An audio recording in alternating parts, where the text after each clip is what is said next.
अस्सलाम वालेकुम नाज़रीन, नवां ॾिस रही हक़ सच न्यूज़ में अवां सभिनी खे भली कार चऊं पिया। हक़ सच न्यूज़ में ख़बरुनि अपडेट जो सिलसिलो जारी आहे। ख़बर शामिल कयूं पिया दौलतपुर सिफन खां।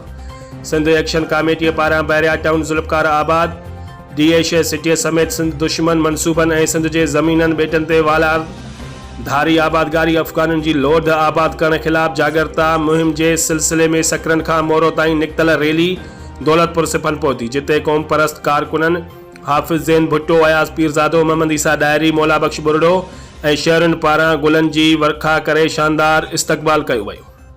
अॻवाननि रियाज़ चांडियो, असलम खेरपुरी, गफ़ार मीरजत, गुलज़ार सूमरो, धनी बख्श कलोई, नूर रबी गातियार ऐं ॿियनि ख़िताब कंदे चयो त PP बौखलाहट जो शिकार थी वई आहे।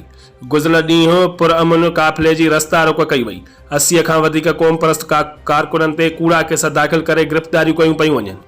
हुननि चयो त कराची, बहरिया टाउन, ज़ुल्फ़कार आबाद ऐं DH समेत सिंध दुश्मन मनसूबनि ॿेटनि ते कब्ज़नि ऐं धारियुनि जी आबादगारीअ ख़िलाफ़ असांजी जटिल जंग जारी रहंदी।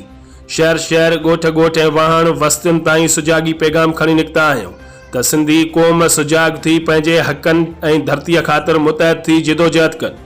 PP हुकूमत इक़्तिदार जी लालच में सदाईं सिंध सां नाइंसाफ़ी कई आहे, जेका हाणे बर्दाश्त न कबी, जंहिंखां पोइ रैली मोरो तरफ़ रवानी थी वई। रिपोर्ट कराए फ़कीर हक़ नवाज़ कलंदरी, हक़ सच न्यूज़, दौलतपुर सिफन।